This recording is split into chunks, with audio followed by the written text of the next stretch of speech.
Assalamualaikum and a very good day, Doctor. We are from OCC1 and today we'll be presenting about the reflections on applied financial planning. My name is Nur Shadina binti Maiden and my group members are Teo Chayao and Jonathan Uy.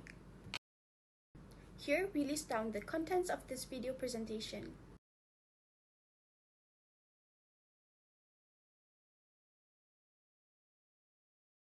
Moving on to the first part, which is overall learned from this course.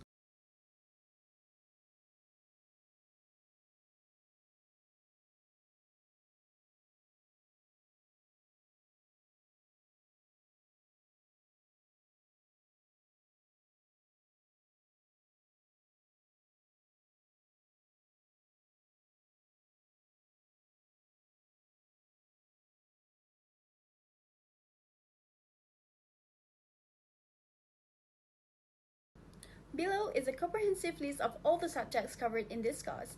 As a result of this course, we can conclude that we have a thorough understanding of personal finance and the financial planning process. This involves assessing financial well-being, understanding the notion of time value of money, and optimizing tax planning. We also have a thorough grasp of fundamental investment concepts such as stocks, bonds, and mutual funds, allowing us to make educated decisions. In addition, we have gained expertise in insurance planning such as life, health, and property insurance. We have thorough grasp of life cycle planning components including retirement and estate planning.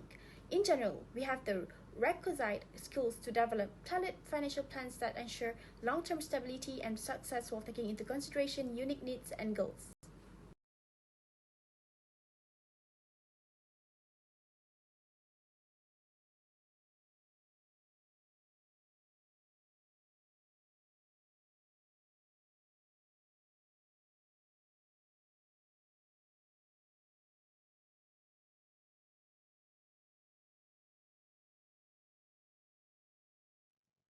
Now I'll go to the second part, which is the importance of the personal financial planning.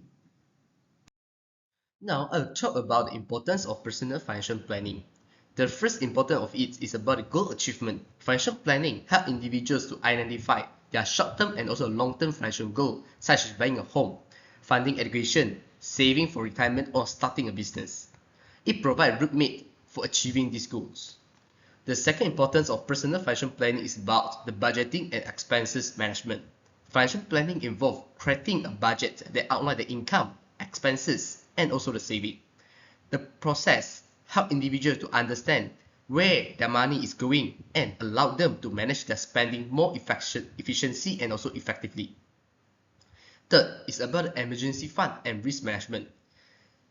Planning includes setting aside a fund for emergency. An emergency fund provides a financial cushion during the unexpected events such as a COVID, medical emergency, or job loss, preventing the individual from falling into the debt. Next is about debt management. Financial planning helps individuals manage and reduce the debt. It involves developing the strategy to pay off the high interest debt systematically, minimize the interest payment, and also improving overall financial health. Other than that, investment planning also is important of financial planning. Personal financial planning involves making the informed decision about investment based on the individual's risk tolerance, financial goal, and time horizon. Proper investment planning can help grow the wealth over the time and beat the inflation. Tax planning also becomes an importance of personal financial planning. Efficient tax planning is a key component of financial planning. By understanding the tax law and utilize available deductions and credits, individuals can minimize their tax liability and keep more of hard-earned money. Last but not least is about the retirement planning. Planning for the retirement is essential to ensure that the financial security in the later years. It involves estimating retirement needs, contributing to retirement account, and making the strategy investment decision to build the sufficient nest eggs.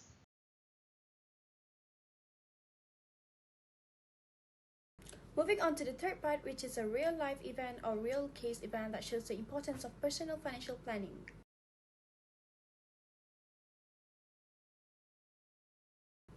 Real-life events like COVID-19 have made most people realize how important it is to apply financial planning in our everyday lives and for long-term financial planning. Here, I will include two real-life events which had happened that shows the importance of personal financial planning during the COVID-19 pandemic. Firstly, due to the epidemic, there was a significant increase in unemployment, temporary leave without pay, and decreased working hours in several sectors, resulting in financial insecurity for numerous people and families.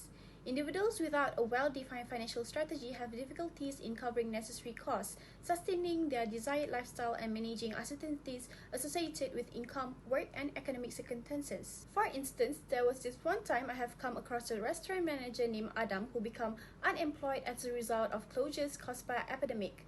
Adam had difficulties in meeting all of his necessary costs due to the absence of an emergency reserve or financial plan. Amidst the extended epidemic, Adam had escalating financial burdens, accrued debt, and an unsettling lack of clarity about his financial prospects. Nevertheless, had Adam placed greater importance on personal financial planning, he could have managed the job loss more efficiently, preserved financial stability, and minimized the adverse effects on his overall financial well-being. Lastly, the economic impact of the pandemic created challenges for individuals managing existing debts, including mortgages, student loans, credit card balances, personal loans, and other financial obligations. Job losses, reduced income, and economic uncertainties made it difficult for many to meet monthly payments, avoid penalties, maintain good credit standing, and achieve financial goals. For instance, one of my senior, Alif, is a recent graduate with student loan debt, credit card balances, and a car loan. He said when he experienced job loss and income reduction during the pandemic, he struggled to manage monthly payments, accumulated interest, late fees, and potential credit score impacts. Thus, if Alif had incorporated personal financial planning by developing a structured debt repayment plan, exploring relief options like loan deferment, prioritizing high interest debts, and relocating resources to meet essential expenses, he could have navigated the financial challenges more effectively, reduced debt burdens, maintained financial flexibility, and continued progress towards achieving his long-term financial objectives. Thus, we can conclude that the COVID-19 pandemic underscored the vital importance of personal financial planning in several key areas. Through examples like Adam's job loss highlighting the need for emergency preparedness and Alif's debt challenges indicating the necessity of structured repayment strategies, it became evident that strategic planning is essential. So that is all from me. Now I'll pass the floor to the next presenter. Thank you. Now let's discuss the real case event in the financial disasters in Malaysia. So from the left hand side is a newspaper about the Malaysians on the edge of the disasters financially. The Ringgit Plus Malaysians Financial Literacy Survey 2022 revealed that alarming trends, indicating that a majority of Malaysians are facing a heightened financial distress, cash flow issue, and also the depleting saving due by the COVID-19 pandemic and also the high inflation. 7 out of 10 respondents save less than 500 per month or do not save at all, marking a 5 years low. Only 5% save more than 1,500 per month, a significant decline from the previous year, despite 71% feeling that they are in control of their money, while 43% spend equal or more than their earning money. Regarding the retirement, 82% believe that their EPF saving is insufficient in the later years. Additionally, 52% of those above 18 have not started investing, with 59% unaware of credit score and only 55% of credit card holders paying their bill in full monthly. The survey highlights the urgent need for long-term solution and support to address the several financial challenges faced by Malaysia. So now I pass to the next members to explain another real case event. Thank you. All right, good afternoon, doctor. Right now, we'll be going into the general practice of financial planning in Malaysian households. Now, as for the aspects of general practice in financial planning, let us start with the cornerstone, which is budgeting. According to the Department of Statistics Malaysia, the median monthly household income was 5,873 in 2019. So when budgeting, it's extremely crucial to understand your own income and allocate funds wisely. So given this, we should consider the 50, 30, and 20% rule, which is to allocate 50% to essentials like housing and utilities, 30% to discretionary spending, and 20% to savings and debt repayment. Next up, the emergency fund, which is a safety net for unexpected expenses. Malaysian households are susceptible to various unforeseen events. Hence, it is important to have an emergency fund equivalent to at least 3 months of living expenses. Now, for insurance, it is a vital component of financial security. And in Malaysia, the healthcare landscape is diverse. So, having comprehensive health insurance ensures financial stability during medical emergencies. Moving on, debt management is also a critical aspect in financial planning, especially considering the Malaysian household debt to GDP ratio of 81.9% as of 2023. Hence, we should prioritize high interest debt repayment to save on interest costs. And Malaysia has also witnessed a rise in household debt, primarily due to housing and car loans. Next up, let's explore investment opportunities in a Malaysian context. So Malaysia boasts a vibrant stock market, and investing in blue chip stocks and government bonds can be a strategic move. Diversification across various asset classes can also help to mitigate systematic risk, such as investing in lucrative sectors like palm oil, technology, and financial sectors. Now, for retirement planning, this is extremely paramount, especially in a country with a growing aging population. So contributions to the Employees Provident Fund EPF are mandatory in Malaysia, but supplementing this with additional retirement savings is advisable, such that private pension funds and sound investment strategies can contribute to a financially secure retirement. Now let us look at the other aspects such as education planning. So for Malaysian households with children, education planning is crucial. Hence, setting up education funds and exploring savings plans can alleviate the financial burden of higher education. Schemes like the SSPN offer tax incentives for education savings. Moreover, on the topic of tax incentives, optimizing tax efficiency is a smart financial move in terms of tax planning. Malaysian tax regulations offer various incentives, and understanding this and strategically planning investments can lead to substantial savings.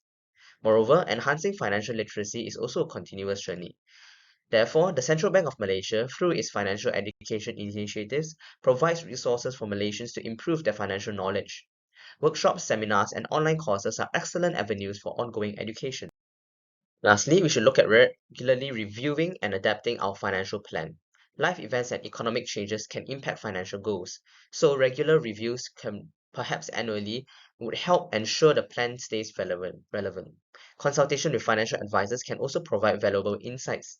And lastly, estate planning for a seamless transfer of assets is extremely crucial. Therefore, developing a comprehensive estate plan, including wills and trusts, ensures a smooth transition of assets. Now, let us look at the importance of general practices. As discussed earlier, in the case study of Mr. Thomas, of course, Mr. Thomas is an imaginary character in this case. So firstly, let's get to know Mr. Thomas. So Mr. Thomas is a 40-year-old manager in an MNC, married with 2 children. So he plans to retire at the age of 60 comfortably with a higher education fund for his children at University Malaya and also achieving a debt-free status. Therefore, let us look at the implementation of his practices. So firstly, he establishes a detailed monthly budget by allocating a significant portion to essentials, savings, and discretionary spending. Next, as advised, he prepares an emergency fund equivalent to 6 months of living expenses. By recognizing the importance of having a safety net and providing a peace of mind in the face of unexpected events like medical emergencies or job losses. Next, he also purchased a comprehensive health insurance plan for his family, understanding the rising healthcare costs in Malaysia. And next, he also prioritized his debt repayment in terms of allocating extra funds to clear off high interest debts, such as his credit card debt. And this practice not only saves on interest payments but also moves him closer to achieving a debt-free status. Next off, Mr. Thomas diversifies in his investments across various asset classes, including Malaysian stocks and bonds, which creates a diversified portfolio with high returns. Moreover, he makes regular contributions to the Employees Provident Fund EPF as a part of his retirement planning, supplemented by additional savings. Next, for education planning, he takes advantage of the tax incentives offered by SSPN.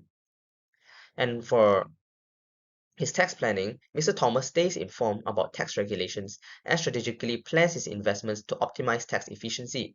Mr. Thomas also takes advantage of the tax benefits associated with EPF contributions, as such contributions are tax deductible, reducing his taxable income.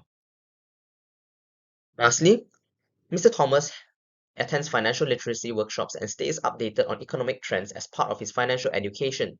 And next, he also regularly reviews his financial plan considering changes in income, expenses, and also life circumstances. Adjustments are of course made to the plan, ensuring that it remains relevant and effective in achieving his evolving financial goals. As for estate planning, acknowledging the importance of estate planning, Mr. Thomas develops a comprehensive plan that includes wills and trusts to ensure a seamless transfer of assets to his beneficiaries, which is his son and his children and his wife. And given this provides financial security to his family in the long run.